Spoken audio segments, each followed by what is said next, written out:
तो हेलो दोस्तों, आप सबका बहुत बहुत स्वागत है क्लास 12 केमिस्ट्री के इस लेटेस्ट वीडियो में। तो दोस्तों आज हम पढ़ने वाले हैं परासरण दाब। क्या सर? परासरण दाब। लेकिन हमें पहले पढ़ना पड़ेगा भाई साहब परासरण कि ये परासरण जो है ना, ये परासरण क्या चीज़ होती है, इसको हमें समझना पड़ेगा, तब जाके हम ना परासरण दाब जाकर समझ पाएंगे। ठीक है, तो हेडिंग डाल लो आप परासरण। क्या डाल लो सर? परासरण, जिसको इंग्लिश में हम ना बोलते हैं ऑस्मैटिक। जी हाँ दोस्तों, ऑस्मैटिक हम इसको इंग्लिश में बोलते हैं। तो समझ लो कि ये परासरण है क्या। तो भाई साहब आपको बता देता हूँ, जो परासरण है, ये परासरण कुछ नहीं है, एक क्रिया है। क्या है? एक क्रिया है, या फिर कोई कहता है एक घटना है। कोई कहता है एक घटना है। तो परासरण क्या है? एक क्रिया है या एक घटना है। तो भाई साहब अब कैसी क्रिया है या कैसी घटना है उसको समझा दो। तो जरा आ जाओ हमारे डायग्राम पे। तो दोस्तों यहाँ पर आपको ये डायग्राम दिख रहा होगा। मैंने यहाँ पर ये जो आपको दिख रही है वाली नली, ये जो नली दिख रही है, ये आपकी भाई साहब केशिका नली है। कौन सी नली है? केशिका नली है। इस केशिका नली को भाई साहब मैंने क्या किया, बड़े पात्र में रख दिया। बड़े पात्र में मैंने क्या कर दिया, इस केशिका नली को रख दिया है। समझ रहे हो ना? ये केशिका नली को मैंने क्या किया, बड़े पात्र में रख दिया है ना। आगे समझो, इस केशिका नली जो है दिख रही है आपको, ये आपका इसका जो दिख रहा है ना लेवल, यहाँ पर आपको दिख रहा है छोटे छोटे, इसमें क्या है, छिद्र हैं। छोटे छोटे क्या हैं, छिद्र हैं। तो अभी मैं अगर इस केशिका नली में कोई भी विलयन भरूंगा, कोई भी विलयन डालूंगा, तो वो पूरा का पूरा विलयन इस पात्र में आ जाएगा। क्यों? क्योंकि इसमें ना छोटे छोटे छिद्र हैं। समझ रहे हो ना? छोटे छोटे छिद्र हैं। तो मैं क्या करूंगा भाई, मैं क्या करूंगा, जो आपको छोटे छोटे छिद्र दिख रहे हैं, इन छोटे छोटे छिद्रों पर मैं क्या कर दूंगा, एक अर्धपारगम झिल्ली जो है ना, उसको लपेट दूंगा। किसको लपेट दूंगा? अर्धपारगम झिल्ली को। मैंने आपको अर्धपारगम झिल्ली पिछली वीडियो में समझाया था, नहीं देखा चैनल की प्लेलिस्ट में जाकर देख लो। अर्धपारगम झिल्ली को मैं क्या करूंगा, इन छिद्रों पर लपेट दूंगा। तो मैंने क्या किया, अर्धपारगम झिल्ली को इसके ऊपर से लपेट दिया। आपको ये दिख रही है, ये मैंने क्या किया, अर्धपारगम झिल्ली को इसके ऊपर लपेट दिया, ताकि ये क्या हो जाए, छिद्र जो है ना वो बंद हो जाए, और इसके अंदर केशिका नली के अंदर जो भी मैं विलयन भरूं, जो भी मैं पदार्थ भरूं, वो इस पात्र में ना आए। ठीक है, तो मैंने ये क्या बना दिया, मैंने यहाँ पर इसके ऊपर लपेट दिया क्या, अर्धपारगम झिल्ली को। अर्धपारगम झिल्ली को समझ गए ना इतना? ठीक है। और मैंने क्या किया, अर्धपारगम झिल्ली को लपेटकर इस जो आपकी केशिका नली थी, इसके अंदर मैंने भर दिया विलयन को। समझना बहुत अच्छे से। और जो बड़ा पात्र आपको दिख रहा है, इस बड़े पात्र में मैंने क्या भर दिया, विलायक भर दिया। क्या भर दिया? विलायक। इसके अंदर भरा हुआ है विलायक। अब थोड़ा सा आप समझ लो, ध्यान रखना कि जो आपका विलायक होता है, विलायक की सांद्रता कम होती है। विलायक की सांद्रता क्या होती है? कम। आपको बताता हूँ क्यों। देखो, आपको मैं पहले भी समझा के रखा हूँ और आज भी समझा रहा हूँ। सांद्रता क्या होती है? तो सांद्रता होती है विलेय पदार्थ की मात्रा। ओके, सांद्रता क्या होती है? सांद्रता होती है विलेय पदार्थ की मात्रा। अब भाई साहब ये विलायक है, क्या है? विलायक। तो विलायक जो है, उस विलायक में विलेय है ही नहीं, विलेय इसमें है ही नहीं, उपस्थिति नहीं है। तो विलायक में जब विलेय नहीं है तो सांद्रता आएगी क्या? बोलो, आएगी क्या? तो आप बोलोगे बिल्कुल नहीं आएगी। जब विलायक में विलेय नहीं है तो सांद्रता बिल्कुल भी नहीं आएगी, मतलब सांद्रता इसमें नहीं है। सांद्रता इसमें नहीं है। अब सांद्रता नहीं है तो विलायक की सांद्रता क्या होगी? कम होगी या नगण्य होगी, ऐसा बोल सकते हैं। ठीक है, चलो यहाँ पर लिखा है कि जो विलयन है, इस विलयन की सांद्रता अधिक होती है। तो बिल्कुल सही है, क्योंकि विलयन में विलेय होता है। विलयन में विलायक और विलेय दोनों होते हैं। मतलब विलयन में विलेय है, अगर विलेय है मतलब सांद्रता है। तो ध्यान रखना है कि विलयन की सांद्रता अधिक होती है और विलायक की सांद्रता होती है कम। तो मैंने क्या किया साहब, इस जो केशिका नली थी, इस केशिका नली में मैंने क्या कर दिया, जो विलयन भर दिया। कोई सा भी विलयन हो सकता है। और जो बड़ा पात्र था उसमें मैंने केवल भर दिया विलायक। क्या भर दिया? केवल विलायक। कोई सा भी एक विलायक हो सकता है। ठीक है, जल भी हो सकता है, कोई दिक्कत नहीं है। और इन दोनों में विलयन और विलायक भर के मैंने इन दोनों को अर्धपारगम झिल्ली द्वारा अलग कर दिया। अर्धपारगम झिल्ली द्वारा क्या कर दिया? अलग कर दिया। अर्धपारगम झिल्ली है लगा दी तो ये वाला विलयन इसके अंदर नहीं आएगा और ये वाला विलयन इसके अंदर नहीं आएगा, दोनों को मैंने अर्धपारगम झिल्ली द्वारा अलग कर दिया। इतना आप समझ गए। तो दोस्तों अर्धपारगम झिल्ली द्वारा मैंने अलग तो कर दिया, लेकिन कुछ देर बाद क्या होगा, 5 या 10 मिनट रुकोगे, उस 5 या 10 मिनट के बाद क्या होगा कि जो विलायक है, इस विलायक के जो अणु हैं वो आपके विलयन की ओर जाने लगेंगे। जो विलायक इसके अंदर भरा हुआ है, इस विलायक जो है, इस विलायक के जो अणु हैं, मतलब जो विलायक है, मतलब विलायक के तौर पे मान लेता हूँ मैं, क्या है? जल है। क्या है? जल है। तो जल के अणु जो है ना वो विलयन की ओर जाने लगेंगे। जब विलयन की ओर जाने लगेंगे तो अभी जो है ना आपका जो विलयन है वो यहाँ तक भरा हुआ है। कहाँ तक भरा हुआ है? यहाँ तक। जब इसके अणु यहाँ पर अंदर की ओर इस केशिका नली में जाने लगेंगे तो ये जो है ना इसका तल ऊपर उठ जाएगा, और ऊपर उठ के मान लिया इसका जो तल है वो यहाँ पर आ गया, यहाँ पर आ गया। ये क्या हो गया सर? ये क्या हो गया? अभी तो कह रहे थे सर आप विलयन को विलायक से आपने अलग कर दिया, ये इसमें नहीं मिलेगा, ये इसमें नहीं मिलेगा, लेकिन अब क्या हो गया सर? विलायक के अणु यहाँ जाने लगे। तो भाई साहब आपने देखा था अर्धपारगम झिल्ली को, अर्धपारगम झिल्ली केवल विलायक के अणुओं को आर पार जाने देती है, विलयन के नहीं। आपको ये पता था। अब ये भी पता था कि विलायक के अणुओं को आर पार क्यों जाने देती है, क्योंकि विलायक के अणुओं का आकार होता है छोटा। क्या होता है? छोटा। तो विलायक के अणु विलयन की ओर जाने लगे, तो यहाँ पर एक क्रिया चलने लगी, एक घटना होने लगी कि विलायक के अणु भाई विलयन की ओर जाने लगे। कुछ लोग बोलने भी लगे कि वो ये क्या हुआ, विलायक के अणु विलयन की ओर जाने लगे। तो भाई साहब यही जो घटना है, यही घटना है आपकी परासरण, यही क्रिया है, वही क्या है? परासरण। समझ में आपको आया? मैंने क्या किया अब आप समझ लो। अब आप समझ लो क्या किया। विलयन को विलायक से अर्धपारगम झिल्ली द्वारा पृथक करके रख दिया जाता है, तब कुछ समय पश्चात विलायक के अणु विलयन की ओर स्वतः अपने आप, इसमें मैंने नहीं किया कि भाई साहब चले जाओ तुम, स्वतः हुआ, ये अपने आप हुआ। ठीक है, विलायक के अणु विलयन की ओर स्वतः जाने लगते हैं। इस क्रिया को या घटना को ही हम बोलते हैं परासरण।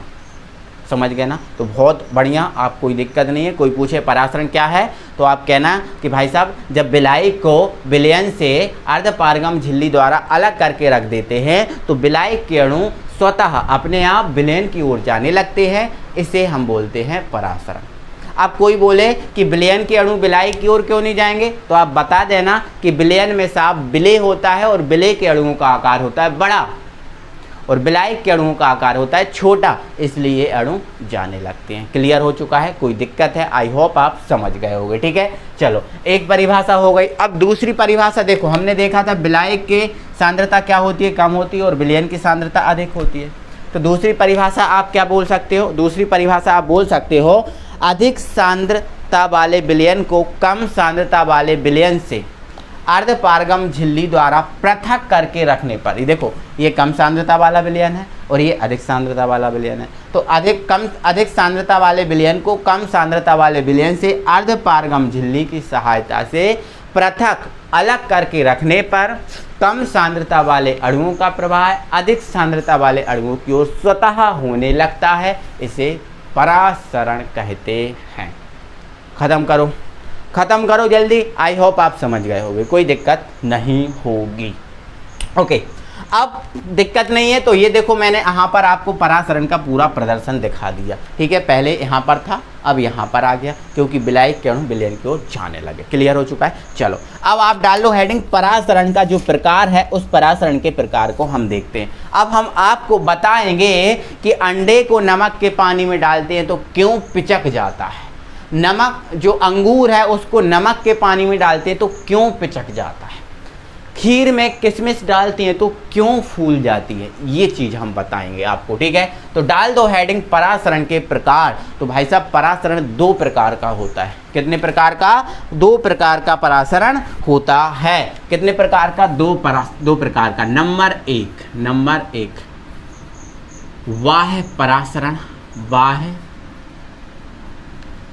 परासरण, बाह्य परासरण, और दूसरा हमारा क्या है, अंतः। एक पहला हमारा क्या है, बाह्य परासरण, और दूसरा हमारा क्या है, अंतः परासरण, मतलब अंदर की ओर। अंतः परासरण मतलब अंदर की ओर, पहला बाह्य बाहर की ओर, और अंतः मतलब अंदर की ओर। ठीक है, तो बाह्य परासरण पहले समझ लो। ठीक है, देखो अब भाई साहब आपको दिखा देता हूँ, समझा देता हूँ। देखो हम कौन सा परासरण देख रहे हैं, बाह्य परासरण। आपको पास दोस्तों ये एक पात्र है, ये एक पात्र है, और इस पात्र में आपने नमक का विलयन भर दिया। क्या भर दिया, नमक का विलयन भर दिया। इसमें हमने क्या कर दिया, नमक का विलयन डाल दिया, नमक का विलयन भर दिया। मैं दोस्तों क्या किया, मार्केट गया, और मार्केट से मैं लेके आया अच्छा अंडा, अंडा लेके आया। क्या लेके आया, अंडा, और ये क्या है, नमक का विलयन। ठीक है, नमक का विलयन, ठीक है, नमक का विलयन। और अंडा को लेकर आया, और अंडा को मैंने क्या किया, इस नमक के विलयन में इस टाइप से डाल दिया। ये अंडा डाला हुआ, क्या डाला हुआ है, अंडा डाला हुआ है, अंडा डाला हुआ। ठीक है, नमक के विलयन में मैंने क्या किया, इस अंडे को डाल दिया, डाल दिया, कोई दिक्कत नहीं है। अब मैं दोस्तों 5 मिनट या 10 मिनट इस अंडे को इस विलयन में डला रहने दूंगा, और 5 या 10 मिनट के बाद जब मैं इस अंडे को देखूंगा तो अंडा जो है ना इस टाइप का पिचक जाएगा, इस टाइप का जो है ना अंडा पिचक जाएगा। देखो यहाँ पर तो अंडा अच्छा फूला हुआ था, अच्छा हट्टा कट्टा था, लेकिन यहाँ तो उसकी हवा निकल गई ना, हवा निकल गई ना, पिचक गया ना। क्यों पिचक गया, क्यों पिचक गया, क्योंकि अंदर का जो है ना मटेरियल था वो आ गया बाहर, अंदर का मटेरियल आ गया बाहर। अंदर का मटेरियल कहाँ आ गया सर, बाहर आ गया। तो भाई साहब जब परासरण की क्रिया, जब परासरण की क्रिया कोशिका के अंदर से बाहर की ओर होती है, जब परासरण की क्रिया कोशिका के अंदर से बाहर की ओर होती है तो उसे हम बाह्य परासरण कहते हैं। ओके, अब आप देखो, अब आप देखो अंडा जो था, अंडा के अंदर क्या भरा हुआ था, प्रोटीन। क्या भरा हुआ था, प्रोटीन, जो एक विलायक का कार्य कर रहा था। किसका कार्य कर रहा था, विलायक का कार्य कर रहा था। और जो अंडे की जो परत थी वो अर्धपारगम झिल्ली की तरह कार्य कर रही थी। जैसे ही हमने इस अंडे को नमक के विलयन में डाला तो अंदर का जो प्रोटीन जो विलायक का कार्य कर रहा था वो आ गया कहाँ, विलयन में। कहाँ आ गया, विलयन में। विलयन में आ गया, पूरा का पूरा विलयन में मिल गया, तो अंडा जो है ना पिचक गया, अंडा जो है ना पिचक गया, अंदर का मटेरियल बाहर आ गया। क्लियर हो गया, समझ में आ गया भाई साहब, यही परासरण है। क्लियर हो चुका है आपको। जब परासरण की क्रिया कोशिका के अंदर से बाहर की ओर होती है तो उसे बाह्य परासरण कहते हैं। ठीक है, ऐसा अंगूर के साथ भी होता है। अब ये अंडे के साथ हो गया, ऐसा ही होता है भाई साहब अंगूर के साथ। यदि मान के चलो ये मेरे पास अंगूर होता, क्या होता, अंगूर होता, तो अंगूर को मैं क्या करता, नमक के विलयन में डाल देता, तो अंगूर के अंदर जो पानी भरा हुआ है, जल भरा हुआ है, जो विलायक का कार्य कर रहा है, जैसे ही मैं इसको विलयन में डालता तो वो विलायक पूरा विलयन के अंदर आ जाता और अंगूर जो ना पिचक के इस टाइप का हो जाता। ठीक है, तो बाह्य परासरण का कोई एग्जाम्पल पूछे तो आप क्या बोलोगे, अंडे को जब नमक के पानी में डाला जाता है तो अंडा पिचक जाता है। क्यों, क्योंकि अंडे के अंदर प्रोटीन विलायक नमक के विलयन में आ जाता है। ओके, ये परासरण है। अंगूर को जब नमक के विलयन में डाला जाता है तो अंगूर पिचक जाता है। ये दो एग्जाम्पल आप अपनी कॉपी में लिखें, अंडे का पिचकना, अंगूर का पिचकना, दो एग्जाम्पल आप अपनी कॉपी में लिख देना। ओके, समझ में आपको आ गया, कोई दिक्कत है? चलो आगे बढ़ो, आगे बढ़ो भाई साहब, और आगे बढ़ के आप डाल दो हेडिंग अंतः परासरण, अंतः परासरण। ठीक है ना सब? ओके, समझ में तो आ रहा है आप, है ना, समझ में तो आपको पूरा आ रहा है। जल्दी से आप बता दो, एक बार कमेंट बॉक्स में लिख दो भाई साहब, हमें समझ में आ गया सर, अच्छे से समझ में आ गया सर, मज़ा आ गया, फुल हमारे दिमाग में अंदर प्रवेश कर गया। बोलो, ऐसा करोगे तो आपको लिए बहुत अच्छा रहेगा भाई, मेरे लिए ही बहुत अच्छा। डाल दो तो अपनी कॉपी में अंतः परासरण, सिंपल बात है, अंतः। अंदर की ओर। भाई साहब, जब परासरण जो होता है, इस परासरण की क्रिया बाहर से अंदर की ओर होती है, बाहर से अंदर की ओर होती है, तो इसे हम बोलते हैं अंतः परासरण। क्या बोलते हैं सर? अंतः परासरण। देखो एग्जाम्पल आप समझ लो। यहाँ पर मैंने दोस्तों क्या हुआ, खीर बनाई। क्या बनाई मैंने? खीर बनाई। और खीर बना के मैंने क्या किया, उसको मैंने इस पात्र में रख लिया। किस में रख लिया? खीर बनाई इस पात्र में। मान लो मैं खीर बना रहा था और इसमें मेरे पास, मैंने कहा खीर थोड़ी सी मुझे अच्छी लगे, तो मैंने क्या किया, इसमें जो हमारे घर में पिचकी हुई किशमिश रखी थी, पिचकी हुई क्या रखी थी? किशमिश रखी थी, क्योंकि जो किशमिश होती हैं वो प्रारंभ में तो पिचकी हुई होती हैं। तो मैंने क्या किया, इन किशमिशों को मैंने कहा इसमें डाल दूं, क्योंकि खीर मुझे अच्छी लगेगी, खाने में अच्छी लगेगी। ठीक है, तो ऐसे मैंने क्या किया, इसके अंदर डाल दिया। तो कुछ समय पश्चात मैं देखूंगा तो ये जो आपकी किशमिश थी, इस टाइप की जो ना फूल के डुम हो जाएंगी, इस टाइप की फूल के किशमिश हो जाएंगी डुम। समझ में आपको आ गया? इस टाइप की किशमिश फूल जाएंगी, इस टाइप की किशमिश फूल जाएंगी। क्यों फूल जाएंगी? क्योंकि बाहर जो खीर थी, खीर का जल या फिर दूध, खीर में जो जल या आपने दूध से तो बनाई होगी, तो खीर का जो जल था या दूध था वो किशमिश के अंदर चला गया, किशमिश के अंदर चला गया। तो बाहर से मटेरियल कहाँ गया? अंदर गया। बाहर से मटेरियल जब अंदर गया तो इसे हम क्या बोलेंगे? अंतः परासरण। ऐसे आपने देखा होगा, जब चने को हम पानी में डाल देते हैं, चने को जब हम पानी में डाल देते हैं तो चना फूल जाता है। क्यों? क्योंकि चने को जब हमने पानी में डाला तो जो पानी था वो चने के अंदर चला गया, इसलिए चना जो है ना वो फूल गया। समझ में आपको आया? तो ध्यान रखना, जब परासरण की क्रिया कोशिका के बाहर से अंदर की ओर होती है तो इसे हम अंतः परासरण कहते हैं। क्या बोलते हैं साहब? अंतः परासरण कहते हैं। क्लियर? एग्जाम्पल, किशमिश का फूलना, चने का फूलना। समझ में आपको आया? कोई दिक्कत हो, कोई परेशानी हो तो बता दो मुझे, हम आपके साथ हैं, हम आपको पूरा समझा के ही रहेंगे, कोई दिक्कत नहीं है। ध्यान रखना आप, ओके? कोई दिक्कत नहीं, हम पूरा आपको समझा कर रहेंगे। चलो, तो आप समझ गए हो तो जल्दी से हाँ बोलो और हम बढ़ाते हैं वीडियो को आगे। और अब आप डाल लो हेडिंग परासरण दाब। क्या साहब? परासरण दाब, जिसको हम क्या बोलते हैं? जिसको हम बोलते हैं ऑस्मैटिक प्रेशर। क्या बोलते हैं? ऑस्मैटिक प्रेशर। तो आ जाइए और इस ऑस्मैटिक जो प्रेशर था, इस ऑस्मैटिक प्रेशर को समझ लीजिए। क्या करिए? समझ लीजिए। ठीक है, चलो। मैंने दोस्तों यहाँ पर क्या किया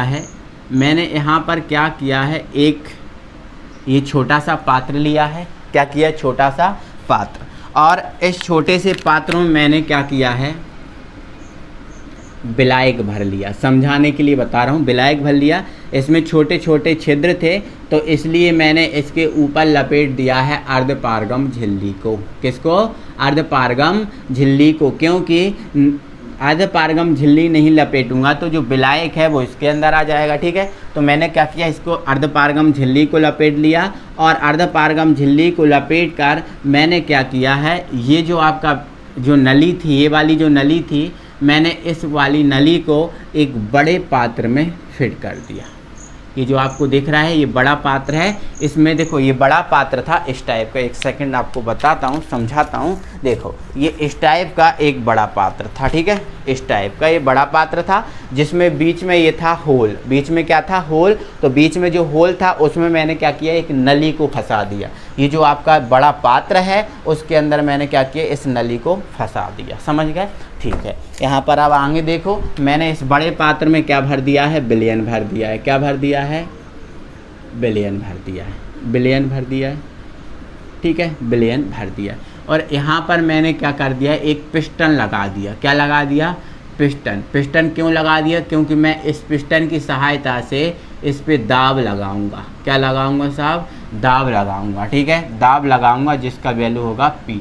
ठीक है, ध्यान रखना इसको। ओके, चलो यहाँ समझो। अब देखो मैंने क्या किया, मैंने बिलाइक लिया और एक नली में बिलाइक लिया, और बिलाइक के जो इस पात्र में लिया है उसमें छिद्र थे, इसलिए मैंने उसके ऊपर अर्धपारगम झिल्ली को क्या कर दिया, लपेट दिया, और इसको मैंने क्या किया, एक दूसरी नली में अंदर फिट कर दिया, जिस नली में क्या भरा हुआ है, विलयन भरा हुआ। क्या भरा हुआ है, विलयन भरा हुआ। ठीक है, सिंपल सी प्रोसेस है, आप समझो।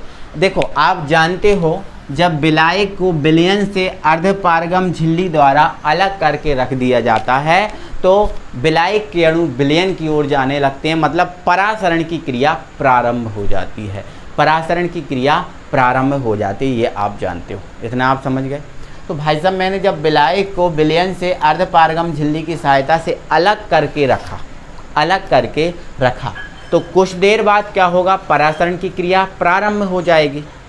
और जब परासरण की क्रिया प्रारंभ होगी तो ये जो बिलाइक है इसके अणु विलयन की ओर जाने लगेंगे। ये अणु जो बिलाइक है, इसमें जो बिलाइक भरा हुआ है, इसके अणु कहाँ जाने लगेंगे, विलयन की ओर, मतलब ऊपर जाने लगेंगे। ठीक है, यहाँ पर नीचे जाने लगेंगे। ठीक है, तो नीचे जाने लगेंगे और ऊपर जाने लगेंगे। और मुझे ऐसा चाहिए नहीं है, मुझे ऐसा करना नहीं है कि बिलाइक के अणु विलयन की ओर जाएं, बिलाइक के अणु और कहाँ की ओर जाएं, विलयन की ओर जाएं। मुझे ऐसा नहीं करना, मुझे क्या करना है, इसको रोकना है। अब रोकना है तो मुझे क्या करना पड़ेगा भाई साहब, जो विलयन इसके अंदर भरा हुआ है, इस विलयन पर मुझे क्या लगाना पड़ेगा, इस पिस्टन के द्वारा दाब लगाना पड़ेगा। क्या लगाना पड़ेगा, दाब लगाना पड़ेगा। और मैं कितना दाब लगाऊं कि ये परासरण की क्रिया रुक जाए, मुझे उतना ही दाब लगाना पड़ेगा जिससे परासरण की क्रिया रुक जाए। तो मैंने क्या किया, इस पिस्टन को दबाया, और पिस्टन को मैंने दबाया तो एक समय ऐसा आया कि परासरण की क्रिया जो है ना वो रुक गई। एक समय ऐसा आया कि जो परासरण की क्रिया थी वो क्या हो गई, रुक गई ना। अब रुक गई तो मैंने जितना दाब लगाया और उस दाब को फिर मैंने क्या कर लिया, नोट कर लिया। क्या कर लिया, नोट कर लिया। तो जितना दाब परासरण की क्रिया को रोकने के लिए लगा, जितना दाब मैंने परासरण की क्रिया को रोकने के लिए लगाया, वही दाब कहलाता है आपका परासरण दाब। क्या कहलाता है, परासरण दाब। ध्यान रखना, बिल्कुल एक सिंपल भाषा में परासरण की क्रिया को रोकने के लिए लगाया गया दाब परासरण दाब कहलाता है, सिंपल सी भाषा में।